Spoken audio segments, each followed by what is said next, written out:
The letter fluttered in Jake Logan's weathered hands, its edges worn from the journey across the country. A journey that, by all accounts, had been a mistake. The flowing script on the paper spoke of hope, dreams, and a future with a man. The writer had never met a man who most certainly was not Jake.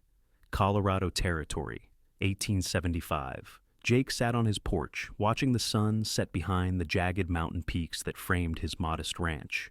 28 years old, with shoulders broadened by hard work and a face tanned by the relentless sun, he'd never considered himself the type to receive love letters. Yet, here was the third one this month, addressed to a Mr. James Lawrence, but delivered to Jake Logan's homestead by a postmaster who couldn't be bothered to distinguish between the two men who lived on neighboring properties. "I suppose I ought to ride over and give these to James," Jake muttered, tucking the letter into his shirt pocket. But curiosity gnawed at him, just as it had with the previous two letters. Who was this woman, with handwriting as delicate as spring flowers and words that painted such vivid dreams? The first letter had been an introduction. "My name is Katherine Adams, and I am responding to your advertisement for a bride." Jake had been stunned, then amused. His neighbor James Lawrence, a successful cattle baron with holdings twice the size of Jake's struggling ranch, had apparently advertised for a mail-order bride without mentioning it to anyone in Timber Creek. The second letter had been more personal, detailing Katherine's life in Boston, her work as a seamstress, her hopes for a new beginning in the West. Jake had opened it, believing it to be a response to the first letter he'd returned to the post office with a note explaining the error. Clearly, the correction never reached Miss Adams. Now, this third letter sat like a hot coal against his chest. He should ride to town immediately, set things straight. But night was falling, and the letter deserved to be read. Jake entered his cabin, struck a match to light the lamp on his table, and carefully opened the envelope. "Dear Mr. Lawrence, I have not yet received a response to my previous correspondence, but the postmaster assured me that mail to the territories can be unreliable. I trust this letter finds you well. I've made arrangements to travel west in 3 weeks' time, arriving in Denver on the 15th of May. From there, I understand I must take the stagecoach to Timber Creek. I admit I am both terrified and exhilarated by this decision. My sister thinks me mad to travel alone to marry a man I know only through an advertisement and a few letters, but I've never felt more certain about anything.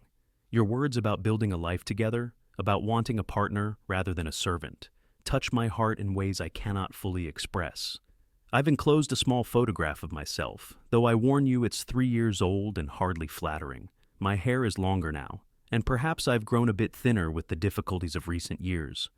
I look forward to meeting you, Mr. Lawrence. I pray I will not disappoint you. With hopeful regards, Katherine Adams." Jake turned the envelope upside down, and a small tintype photograph slid out onto the table. A young woman with serious eyes and a tentative smile gazed back at him. She wore a high-necked dress, her hair pulled back severely, but there was something in her expression that spoke of carefully contained passion. "Well, Miss Adams," Jake said aloud to the empty room, "it appears we have a problem."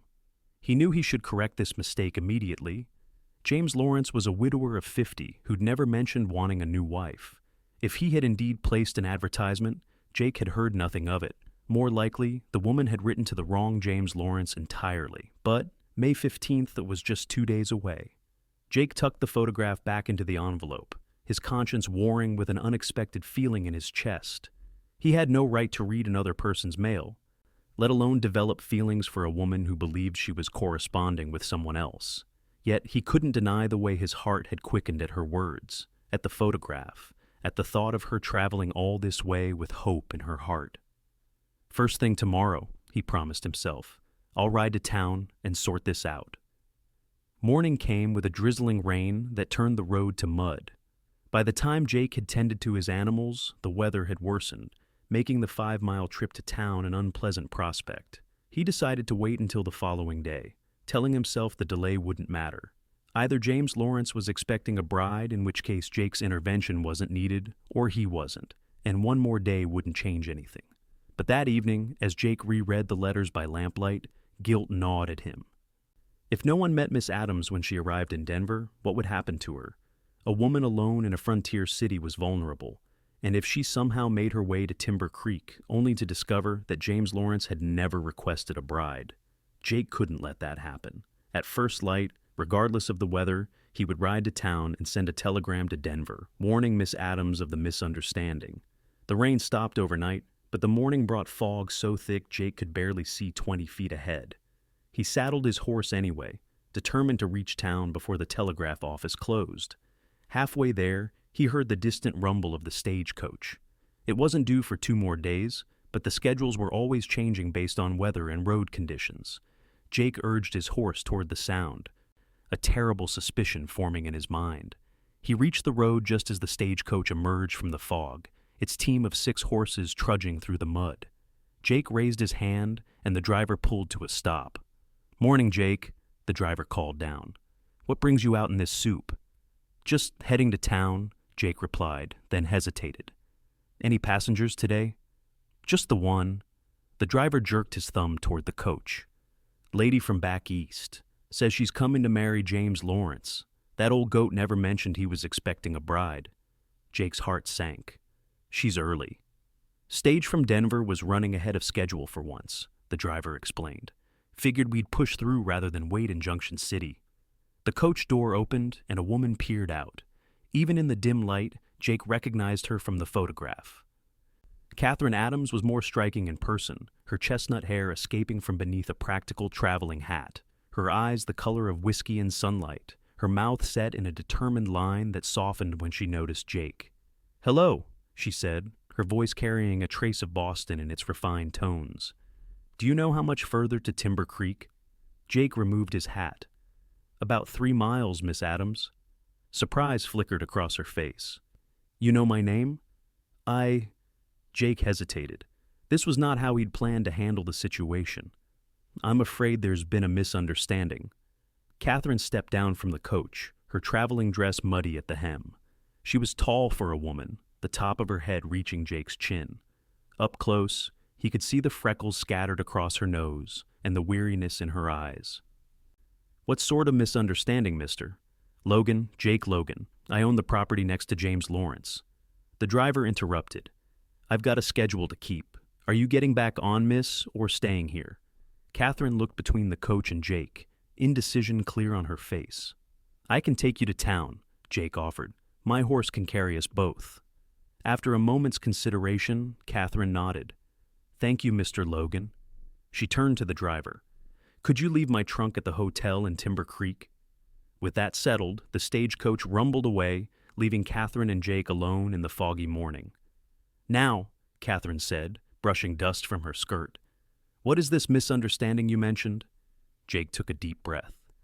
"The letters you sent to Mr. Lawrence, they were delivered to me by mistake."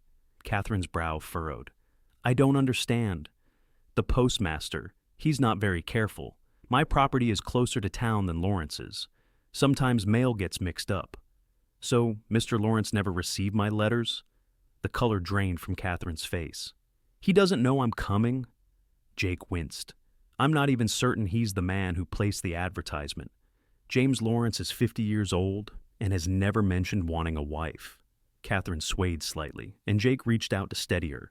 "I'm sorry," he said. "I should have written to you immediately after the first letter came, but I returned it to the post office with a note explaining the error. When the second letter arrived, I assumed you hadn't received my explanation. And the third?" Katherine's voice was barely audible. Jake couldn't meet her eyes. "I should have ridden to town immediately, but it was late, and then the weather turned. I was on my way to send a telegram to Denver when I heard the stage." Katherine pulled away from his supporting hand. "So, you read my private correspondence, did nothing to correct the mistake, and now I'm stranded in the middle of nowhere, with no prospects and very little money." Her voice rose with each word until she was nearly shouting. "Do you have any idea what I've sacrificed to come here?" Jake had never felt more ashamed. "I'll make this right," he promised. "You can stay at the hotel in town while we sort things out. I'll pay for your room and your return ticket to Boston, if that's what you decide. And if the real James Lawrence did place the advertisement, if he's merely a different man than the one you know, then I'll take you to meet him," Jake said, though the thought made his stomach twist uncomfortably. Katherine studied his face for a long moment. You have no obligation to help me, Mr. Logan. I feel responsible, Jake admitted. And out here, we don't leave folks stranded. After a moment's consideration, Katherine nodded. Very well, I accept your help for now. Jake helped her mount his horse, then swung up behind her. The proximity was unsettling her, back pressed against his chest, the scent of rosewater clinging to her hair. He kept his hands carefully on the reins, trying to maintain as much distance as propriety allowed. I apologize for the impropriety, he said as they set off toward town. It's not far. I've traveled across the country alone, Mr. Logan. Riding double with you is hardly the most compromising situation I've faced. Her matter-of-fact tone surprised a laugh out of him. You're not what I expected, Miss Adams. And what did you expect? A wilting flower? Most Eastern women I've met seem unprepared for frontier life. Katherine was quiet for a moment. My father died in the war, she said eventually. My mother followed 2 years later. My sister married, but her husband had no room for me in their household. I've been supporting myself as a seamstress for 5 years. I'm no stranger to hardship, Mr. Logan. Jake felt a newfound respect for the woman sitting so stiffly before him. I'm sorry for your losses. Life continues, she said simply. One adapts or perishes. The fog began to lift as they approached the town, revealing Timber Creek's modest collection of buildings strung along a single dusty street. The hotel stood at the far end, a 2-story structure that had once been painted white but had weathered to a dull gray. Jake helped Katherine dismount in front of the hotel, acutely aware of the curious glances from townsfolk. Gossip traveled faster than telegrams in Timber Creek. I'll speak to Mrs. Holloway about a room for you, he said, tying his horse to the hitching post. Katherine straightened her hat. And then I'll make inquiries about James Lawrence and any advertisement he might have placed. Jake hesitated. Would you like me to arrange for someone to accompany you? Mrs. Holloway's daughter, perhaps? A woman alone? I've been a woman alone for quite some time, Mr. Logan, Katherine interrupted. I can manage a few hours in a small-town hotel while you conduct your business. Jake nodded, chastened. Of course. Inside, he arranged for Katherine's lodging, paying for a week in advance despite her protests. It's the least I can do, he insisted. Once Katherine was settled, Jake headed to the telegraph office. The operator, a man named Perkins who doubled as the town's barber, looked up from his newspaper as Jake entered. Morning, Jake. What brings you to town? Need to send some telegrams, and I have a question about James Lawrence. Perkins set down his paper. Old James, what about him? Has he placed any advertisements lately in Eastern newspapers? Not that I know of, Perkins frowned. Why? Jake explained the situation, watching as Perkins's eyebrows climbed higher with each detail. Well, I'll be, Perkins said when Jake finished. A mail-order bride for old James. That's the first I've heard of it. Could he have sent letters without coming through your office? Possible, I suppose. Could have sent them from Junction City when he went to the cattle auction last fall.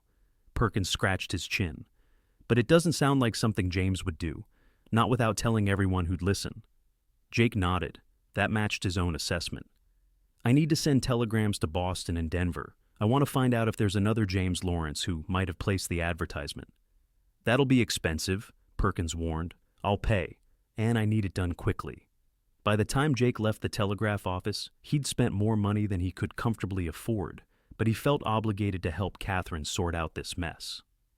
His next stop was the newspaper office, where he placed advertisements in several regional papers, seeking information about a James Lawrence who might have advertised for a bride. His final errand took him to the general store, where he purchased a few necessities he thought Katherine might need: a bar of scented soap, a hairbrush to replace the one he noticed was missing from her hastily packed belongings, and a journal with a pencil. When he returned to the hotel, he found Katherine in the small dining room, picking at a plate of food. She looked up as he approached, and he was struck again by the intelligence in her eyes. Any news? She asked as he took the seat across from her. Not yet. Jake placed the package of goods on the table. I brought you a few things, in case you need them. Katherine unwrapped the package, her expression softening as she examined each item. That was thoughtful of you, Mr. Logan. Jake, he said. Please call me Jake. She hesitated, then nodded. Katherine. I've sent telegrams to Boston and Denver, and I've placed advertisements seeking information about any other James Lawrence who might have placed the marriage advertisement. It will take time to get responses. And in the meantime? Catherine's voice was steady, but Jake could see the worry in her eyes. In the meantime, you stay here. Rest from your journey. I'll check on James Lawrence's ranch tomorrow. Even if he didn't place the advertisement, he should know someone's using his name. Katherine nodded, then asked the question Jake had been dreading. And if no James Lawrence comes forward? If this was all a cruel joke or a terrible mistake, Jake met her gaze steadily. Then I'll buy you a ticket home, or to wherever you want to go. I have no home to return to, Katherine admitted, her voice barely audible. I gave up my room, sold most of my possessions. The weight of her situation struck Jake anew. You'll have options, he promised. Timber Creek needs a good seamstress, or there's teaching positions opening up as more families settle here. You barely know me. Why would you help me this way? It was a fair question. Jake considered his answer carefully. Because I read your letters, he finally said. I know that's wrong, and I apologize. But I read them, and I feel like I know something of your character. You deserve better than to be stranded by someone else's mistake. Katherine studied his face for a long moment, then nodded. Thank you. They sat in silence for a while, the afternoon light slanting through the windows, casting long shadows across the dining room. Tell me about your ranch, Katherine said eventually. Jake described his modest property, the cabin he'd built with his own hands, the small herd of cattle he was slowly building, the vegetable garden that supplemented his meals. As he spoke, he realized how humble his achievements must sound to an educated woman from Boston. But Katherine listened attentively, asking questions that showed genuine interest. It sounds peaceful, she said when he finished. A good place to build a life. It's a work in progress, Jake admitted. Not much to look at yet. Most worthwhile things begin that way. Katherine smiled, a real smile that transformed her face and sent an unexpected warmth through Jake's chest. When dusk fell, Jake reluctantly stood to leave. I should head back. The animals need tending. Of course. Katherine walked with him to the hotel entrance. Will you return tomorrow with any news? I promise. Jake settled his hat on his head. Try not to worry too much, Katherine. We'll sort this out. As he rode home through the gathering darkness, Jake couldn't stop thinking about the woman he'd left behind. Her courage, her resilience, her quiet dignity in the face of disaster, all impressed him deeply, and if he was honest with himself, he was drawn to her in a way he hadn't expected. But she had come to marry another man. Even if that man didn't exist, her intentions were clear. Jake had no right to feelings that went beyond neighborly concern. Still, as he tended his animals and prepared a lonely supper, Jake found himself rereading Katherine's letters by lamplight, imagining her voice speaking the words she'd written to a stranger. The next morning, Jake rode to James Lawrence's ranch. The older man was in his corral, working with a young horse when Jake arrived.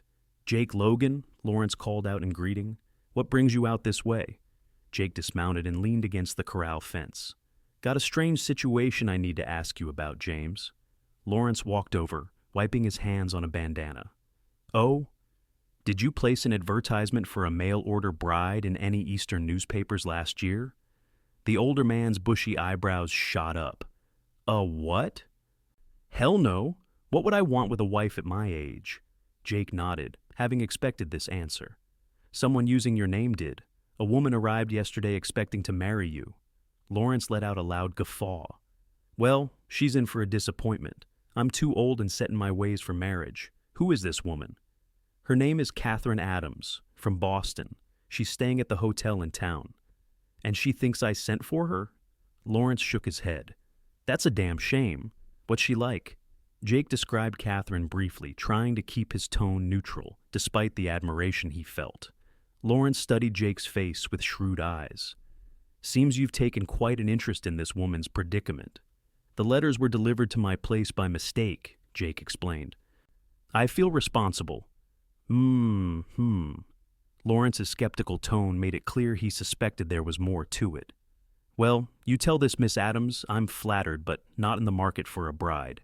If she's half as capable as you make her sound, though, she shouldn't have trouble finding a husband around these parts. Good women are scarce out here. Jake's jaw tightened at the casual suggestion. She didn't come all this way just to marry any man who'd have her. Lawrence chuckled. Touched a nerve, did I? Interesting. Jake changed the subject, discussing cattle prices and weather forecasts before taking his leave. As he rode back to town, he considered what to tell Katherine. The confirmation that James Lawrence hadn't placed the advertisement wasn't surprising, but it left more questions than answers. He found Katherine on the hotel's porch, sewing something by hand. She looked up as he approached, her eyes questioning. James Lawrence never placed an advertisement, Jake said without preamble. He was quite surprised to hear about it. Katherine set down her sewing. I see. Her voice was steady, but Jake could see the disappointment in her eyes. So, I've been deceived. Or there's been a mistake, Jake suggested. There could be another James Lawrence somewhere in the territory. It seems unlikely, doesn't it? Katherine's hands twisted in her lap. I was so careful. I researched Timber Creek before responding to the advertisement. Everything matched the description of the landscape, the growing cattle industry, the need for more civilization as the town expands. Jake sat in the chair beside her. Someone knew enough about Timber Creek to be convincing. But why? What would anyone gain by luring me here under false pretenses? It was a disturbing question. The possibilities weren't pleasant to consider. There were men who made a living trafficking in women, promising them marriages that never materialized. We don't know that was the intent, Jake said carefully. Let's wait for responses to the telegrams before assuming the worst. Katherine nodded, picking up her sewing again. Jake noticed it was one of his shirts, the one that had been torn last week when he caught it on a nail. You're mending my shirt, he said, surprised. Mrs. Holloway mentioned you'd left it for repair. I offered to do it. Katherine's needle moved in neat, even stitches. I needed something to occupy my hands. And you've been kind. That's not necessary. Please, Katherine said without looking up, allow me to be useful. Jake understood the sentiment all too well. There was dignity in work, in contributing, rather than merely accepting charity. Thank you, he said simply. They sat in companionable silence for a while, Katherine sewing, Jake watching the quiet street. Eventually he asked, Would you like to see more of Timber Creek? It's a small town, but it has its charms. Katherine considered the offer, then nodded. I would like that. They walked slowly along the main street, Jake pointing out the schoolhouse, the small church, the blacksmith's shop. He introduced Katherine to people they encountered, explaining her presence as simply as possible. She was new to town, considering settling in the area. At the mercantile, the owner's wife, Mrs. Fuller, engaged Katherine in conversation about her sewing skills. We need a proper dressmaker in this town, Mrs. Fuller declared. The girls are growing up wearing their brothers' hand-me-downs because I can't keep up with the mending, let alone make proper dresses. Katherine smiled. I'd be happy to help while I'm here. You should stay, Mrs. Fuller said firmly. Set up a shop. I'd be your first customer. The suggestion lingered in the air as they continued their walk. Jake watched Katherine's face as she took in the town and its inhabitants. Her expression revealed little, but he sensed she was cataloging everything, weighing possibilities. It's nothing like Boston, he said, as they reached the edge of town. No, Katherine agreed, but it has potential. At the telegraph office, Perkins waved them in. Got a reply to one of your telegrams, Jake. Jake accepted the paper, reading it quickly before handing it to Katherine.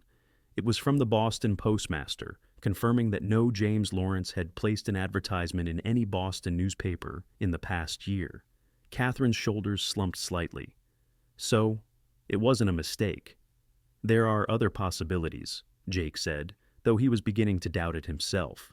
Let's wait for the other responses. They returned to the hotel, the weight of uncertainty hanging between them. Jake had planned to return to his ranch that afternoon. There was work waiting, animals to tend, but he found himself reluctant to leave Katherine alone with her disappointment. Would you like to see my ranch tomorrow? He asked impulsively. It's not much, but it might give you a better sense of life out here. Katherine hesitated. Would that be proper? Mrs. Holloway could accompany us, Jake suggested. She's been wanting to check my progress on the new barn anyway. This compromise seemed acceptable to Katherine. They agreed to meet the following morning, and Jake finally took his leave, the mended shirt carefully folded and tucked in his saddlebag. As he rode home, Jake couldn't deny the growing attraction he felt toward Katherine. Her resilience, her practical nature, her quiet dignity all appealed to him deeply. But he reminded himself sternly that she had come to marry another man. The fact that man didn't exist didn't change her intentions. Still, as he worked around his property that evening, Jake found himself seeing it through new eyes. Imagining what Katherine might think of the cabin he'd built, the garden he'd planted, the future he envisioned. It was a dangerous line of thinking, but he couldn't seem to help himself. The next morning dawned clear and bright. Jake arrived at the hotel to find Katherine and Mrs. Holloway waiting on the porch. Katherine wore a simple blue dress that complemented her eyes, her hair braided and pinned neatly beneath a practical hat. "Good morning, ladies," Jake said, tipping his hat. "Beautiful day for a ride." Mrs. Holloway, a robust widow in her 50s, beamed at him. "Indeed it is, and I've packed us a picnic lunch." They set out in Jake's wagon, Mrs. Holloway chattering about town gossip while Katherine listened politely. Jake noticed how her gaze swept across the landscape, taking in the distant mountains. The rolling hills covered with spring wildflowers, the clear blue sky that seemed to go on forever. "It's beautiful," Katherine said softly, almost to herself. "Different from Boston," Jake remarked. "Yes." Katherine smiled. "There, the beauty is in what man has built. Here, it's in what God has created." The observation struck Jake as profoundly true. That's it exactly. When they reached his property, Jake felt an unexpected surge of pride mixed with anxiety. Would she see the potential he saw, or only the work yet to be done? He helped the women down from the wagon, then gave them a tour of his modest holdings, the cabin with its sturdy walls and stone fireplace, the small barn currently housing 4 horses and a milk cow, the fenced pasture where 20 head of cattle grazed, the vegetable garden beginning to sprout. "You've done well for yourself, Jake," Mrs. Holloway declared. "Started with nothing 5 years ago, and look at it now." "It's a good start," Jake acknowledged. "Still plenty to do." Katherine walked to the edge of the garden, looking out at the view of the valley below. "You chose a beautiful spot. My father always said land will tell you where to build if you listen closely enough," Jake said, joining her. "This spot spoke to me." Katherine nodded as if she understood perfectly. "You can see for miles, watch the weather coming, see who's approaching." "Exactly." Jake was pleased by her practical assessment. "And the spring never runs dry, even in August?" "Water is precious out here," Katherine observed. "In Boston, we never thought about it. It just came from the pump." "Life is more elemental here," Jake admitted. "Every choice matters more." They stood in companionable silence until Mrs. Holloway called them for lunch. The 3 ate beneath the shade of a large oak tree, enjoying the simple meal of cold chicken, biscuits, and early spring strawberries. Afterward, Mrs. Holloway announced she needed a nap and retreated to the shade of the porch, leaving Jake and Katherine to continue their tour. "I'm expanding the barn," Jake explained, showing her the foundation he had laid for the addition. "I'll need more space for hay storage if I increase the herd." "How many cattle do you hope to have eventually?" Katherine asked. 50 head would be a comfortable living. 100 would provide security for the future." Jake hesitated, then added, "For a family, I mean." Katherine met his eyes briefly before looking away. "You plan to marry someday?" "When the time is right. When I can offer a wife more than just hard work and struggle." Jake hadn't meant to be so honest, but something about Katherine invited confidence. "Many women would value a man who works hard to build something lasting," Katherine said quietly. "Not all security comes from material comfort." The comment warmed Jake in unexpected ways. "That's a generous perspective." They continued walking, eventually reaching a small stream that marked the boundary of Jake's property. "This is where I fish when I need to think," Jake admitted, showing her a flat rock beside the water. "Not very productive fishing, but peaceful." Katherine sat on the rock, removing her hat to let the breeze cool her face. "I can see why you love it here." Jake sat beside her, careful to maintain a proper distance. "It's not for everyone. The winters are harsh, the work never ends, town is 5 miles away, which feels like 50 during a blizzard." "But you're free," Katherine said, "answerable only to yourself and God." "There's that," Jake agreed, "though sometimes the silence gets too loud, if you understand my meaning." Katherine nodded. Loneliness wears a different face out here, but it's still loneliness. The simple observation struck Jake deeply. Yes, he said softly. That's it exactly. They sat in silence for a while, listening to the stream and the birds calling in the trees. Jake was acutely aware of Katherine beside him, the way the sunlight caught in her hair, the graceful curve of her neck, the quiet strength in her posture. We should head back, he said eventually. Mrs. Holloway will be wondering where we've gone. As they walked back to the cabin, Jake found the courage to ask the question that had been on his mind. What will you do now, with the James Lawrence situation as it is? Katherine considered the question carefully before answering. I don't know yet. I have some savings enough to get me to California, perhaps. I hear there are opportunities there for women with skills. The thought of her leaving created a hollow feeling in Jake's chest. There are opportunities here, too. You heard Mrs. Fuller about needing a dressmaker. Perhaps? Katherine glanced at him. But I didn't come west to be a seamstress. I could have done that in Boston. What did you come for, then? Jake asked gently. Katherine looked away. A partnership. A chance to build something meaningful with someone who valued me for more than my needle skills. A family, eventually. She shook her head. It sounds foolish now. Not foolish, Jake said firmly. Brave. They returned to find Mrs. Holloway awake and ready to head back to town. The return journey was quieter, each lost in their own thoughts. At the hotel, Jake helped the women down from the wagon. I'll check with Perkins about any more telegram responses tomorrow, he promised. Katherine nodded. Thank you for today. Your ranch is lovely. Jake tipped his hat. My pleasure, Miss Adams. As he drove away, Mrs. Holloway's knowing smile told him his feelings for Katherine were more transparent than he'd hoped. The next day brought a response from Denver. According to the telegraph operator there, a man calling himself James Lawrence had indeed sent several letters east over the past 6 months, paying in cash and never leaving a return address for responses. The description of the man was vague, middle-aged, well-dressed, spoke like an Easterner. It could be anyone, Jake said in frustration as he showed Katherine the telegram. They were sitting in the hotel dining room, sharing a pot of coffee. Or no one, Katherine said quietly. A fiction created to lure women west for nefarious purposes. Jake had considered this possibility, but hated to voice it. If that's the case, you're fortunate the letters were delivered to me by mistake. Yes, Katherine agreed, meeting his eyes. I am fortunate in that, at least. The moment stretched between them, weighted with things unsaid. Jake cleared his throat.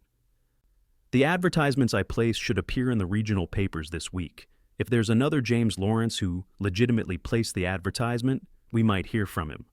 And if we don't? Jake hesitated. Then you have decisions to make. Katherine nodded, her face solemn. I've been thinking about Mrs. Fuller's suggestion. Perhaps opening a dress shop here wouldn't be settling for less. It would be a beginning. Hope flickered in Jake's chest. Timber Creek is growing. The railroad spur will reach us next year. There will be more families, more opportunities. It's very different from what I imagined, Katherine admitted, but perhaps that's not a bad thing. Jake wanted to tell her how much he hoped she would stay, how he already found himself looking forward to seeing her each day, how he admired her courage and resilience. But it was too soon, and she was still reconciling herself to the disappointment of her original plans. Instead, he simply said, I hope you'll consider it. Over the next week, Jake found excuses to visit town daily. He brought Katherine wildflowers he'd gathered, books from his small collection, news of responses, or lack thereof, to his advertisements. They took walks along the creek that ran behind the hotel, talking about everything and nothing, her childhood in Boston, his journey west after the war, their favorite books, their hopes for the future. With each conversation, Jake felt the connection between them deepening. Katherine was intelligent, thoughtful, and possessed a dry wit that often caught him by surprise. She seemed to genuinely enjoy his company. But Jake was careful not to misinterpret her friendliness. She was alone in a strange place. His company was better than solitude. On Sunday, Jake escorted Katherine to the small church in town. The congregation's curiosity was evident in the glances and whispers, but Katherine held her head high, meeting each introduction with gracious composure. After the service, the minister's wife, Mrs. Turner, invited them to Sunday dinner along with several other families. The conversation inevitably turned to Katherine's situation. "It's the most romantic thing," declared young Sarah Fuller, the mercantile owner's daughter. "Like something from a novel." "There's nothing romantic about deception," Katherine corrected gently. "But I've been fortunate in finding kind people here." "And what are your plans now, Miss Adams?" asked the minister, passing a platter of roast chicken. Katherine glanced at Jake before answering. "I'm considering opening a dress shop. Mrs. Fuller tells me there's a need." "Oh, indeed there is," Mrs. Turner exclaimed. "My girls have been wearing the same dresses for 2 years because I simply haven't had time to sew new ones." "You should stay," Sarah declared. "Timber Creek needs more young women. All the unmarried men are getting desperate." She giggled at her mother's stern look. "Well, it's true." Jake felt a surge of protectiveness. Miss Adams will make her decision based on what's best for her future, not to provide wives for lonely cowboys. Katherine gave him a grateful look. "I appreciate everyone's encouragement.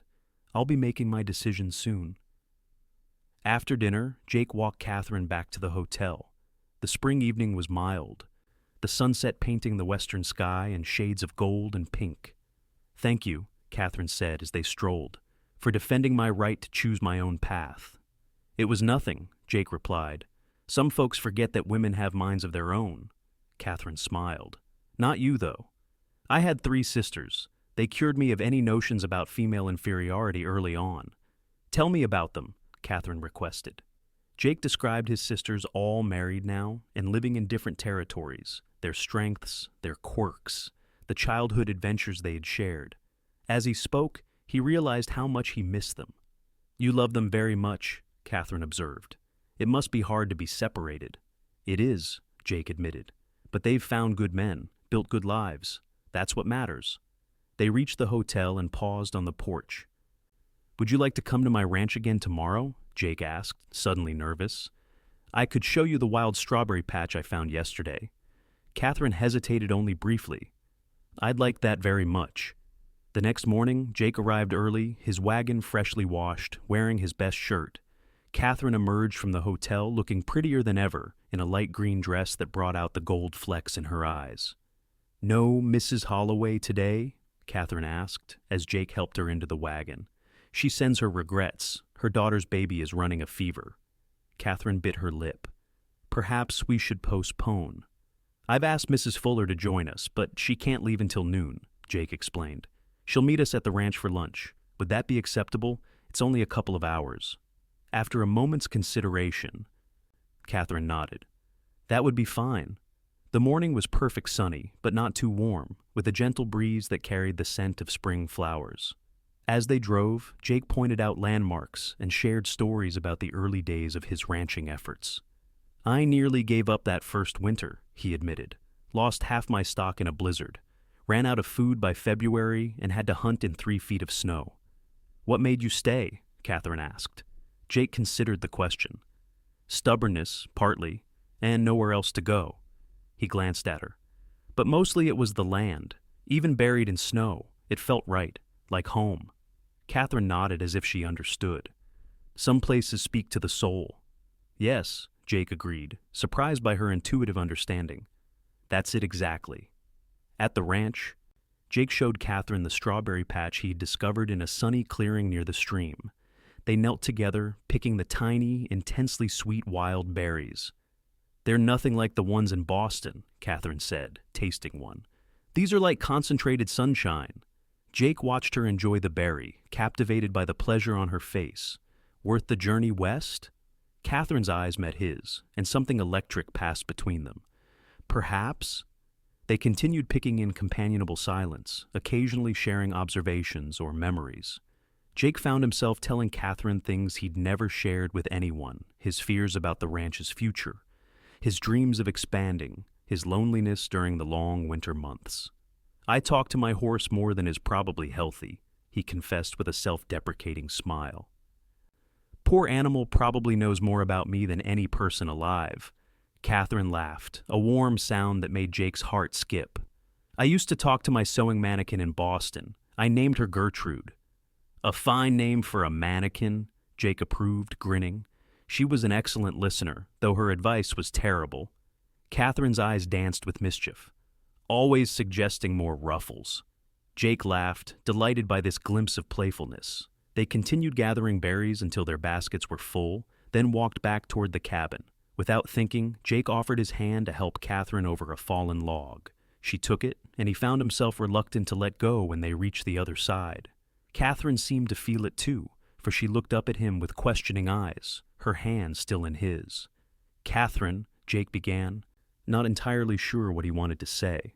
The sound of an approaching wagon interrupted the moment. Catherine gently withdrew her hand as Mrs. Fuller's wagon came into view. The afternoon passed pleasantly enough, with Mrs. Fuller providing a buffer of cheerful conversation. They enjoyed a picnic lunch beneath the oak tree, then toured the garden where Jake's vegetables were beginning to sprout in neat rows. When it was time to return to town, Jake found himself inventing reasons to delay. But eventually, they had to leave. Mrs. Fuller drove ahead, leaving Jake and Catherine to follow at a more leisurely pace. "I enjoyed today," Catherine said, as the town came into view. "Your ranch is truly beautiful." "It's becoming what I hoped," Jake replied. "Still a work in progress." "The best things usually are." Catherine's smile was warm. At the hotel, Jake helped Catherine down from the wagon. "I'll call on you tomorrow," he promised. "There might be responses to the advertisements by then." Catherine nodded. "Until tomorrow, then." As Jake drove home, he admitted to himself what he'd been trying to deny: he was falling in love with Katherine Adams. The realization was both exhilarating and terrifying. She had come to marry another man, had been deceived, and was still deciding on her future. The last thing she needed was an unwanted suitor. Yet he couldn't deny the connection between them, the way conversation flowed effortlessly, the shared moments of understanding that needed no words. There had been something in her eyes today, something that gave him hope. The next morning, Jake rode to town with a mixture of anticipation and dread. He hadn't slept well, his mind circling through possibilities and doubts. At the telegraph office, Perkins handed him a message that had arrived the previous evening. "From Denver," Perkins said. "Thought you'd want to see it right away." Jake read the telegram with growing concern. The Denver authorities had connected Catherine's situation with several similar cases. Young women lured west with promises of marriage to prosperous men, only to find themselves stranded or worse, forced into prostitution. The man posing as James Lawrence was suspected to be part of a criminal ring operating throughout the Western Territories. "Damn," Jake muttered. The idea that Catherine might have fallen victim to such a scheme made his blood run cold. "Bad news?" Perkins asked. "Could be worse," Jake replied grimly. "At least she ended up here instead of in the hands of those bastards." He pocketed the telegram and headed to the hotel, his mind racing. How would Catherine take this news? Would it push her to leave Timber Creek, to see the West as a dangerous place full of deception? He found her on the hotel porch, reading a book in the morning sunshine. She looked up as he approached, her smile fading as she read his expression. "You have news," she said, closing her book. Jake sat beside her and handed her the telegram. "I'm sorry." Catherine read it slowly, her face paling. "So, I was to be—" She couldn't finish the sentence.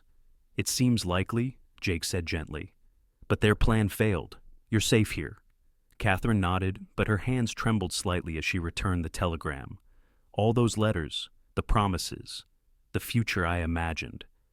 All lies crafted to entrap me. "I'm so sorry, Catherine." She took a deep breath, visibly gathering her composure. "Well, at least now I know. I can stop wondering if the real James Lawrence will appear." Jake hesitated, then spoke from his heart. "You came seeking a partner, someone to build a life with. That doesn't have to be a lost dream." Catherine looked at him, her expression unreadable. "What are you saying, Jake?" Jake took her hand, his heart pounding. "I'm saying that sometimes life takes unexpected turns, that sometimes what we find is better than what we were looking for." "Jake, I know it's too soon," he rushed on. "I know you need time, but I want you to know that there's a place for you here, with me, if you want it." Catherine's eyes widened. "Are you proposing?" "No, yes, I mean—" Jake took a breath. "I'm telling you that I care for you, that I think we could build something good together, but I don't expect an answer now. You need time to consider your options, to make sure staying here is truly what you want." Katherine was quiet for a long moment, her hand still in his. "I came west to marry a stranger," she finally said. "But you're not a stranger anymore, are you?" Hope surged in Jake's chest. "No, I'm not. I've come to know you these past 2 weeks. Your kindness, your integrity, your dreams." Katherine met his eyes.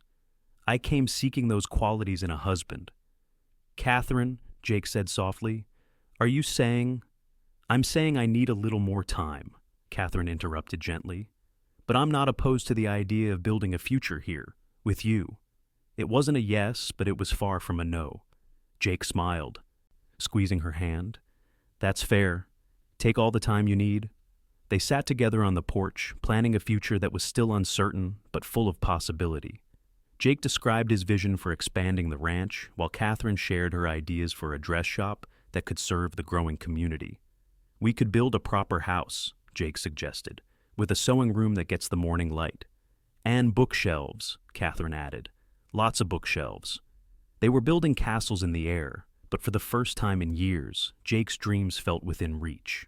Over the next few weeks, Katherine became a familiar figure in Timber Creek. She began taking sewing orders, starting with new dresses for the minister's daughters and quickly accumulating more work than she could easily handle. Jake helped her convert a small storeroom behind the general store into a temporary workshop, promising a proper shop when she was ready.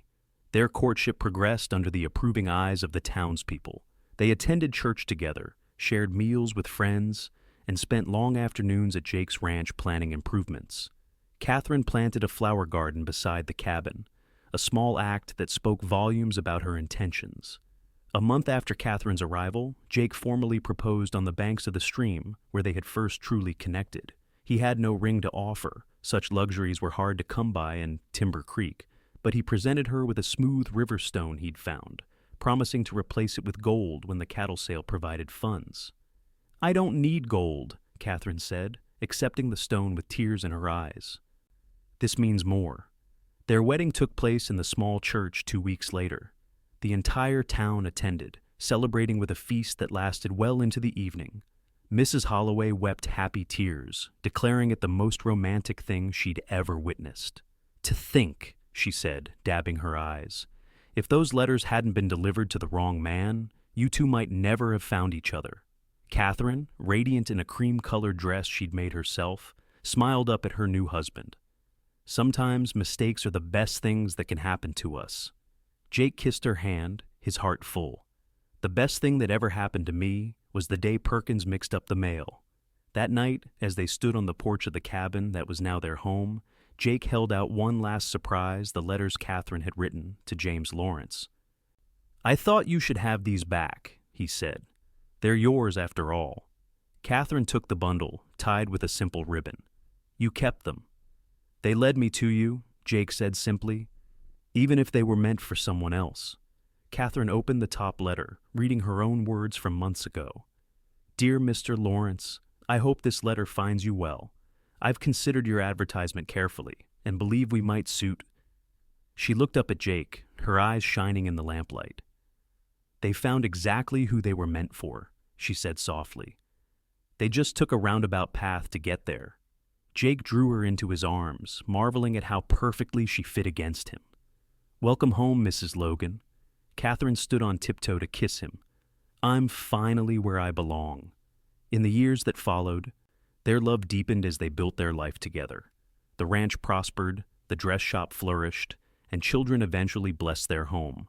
But through it all, they kept those letters as a reminder that sometimes life's greatest gifts come from unexpected mistakes, and that love can find its way to the heart even when the address is wrong. And on quiet evenings, when the children were asleep and the day's work was done, Jake and Katherine would sometimes sit on their porch and read those old letters aloud, smiling at the journey that had brought them together. The words might have been written for another man, but the love they had inspired belonged only to them.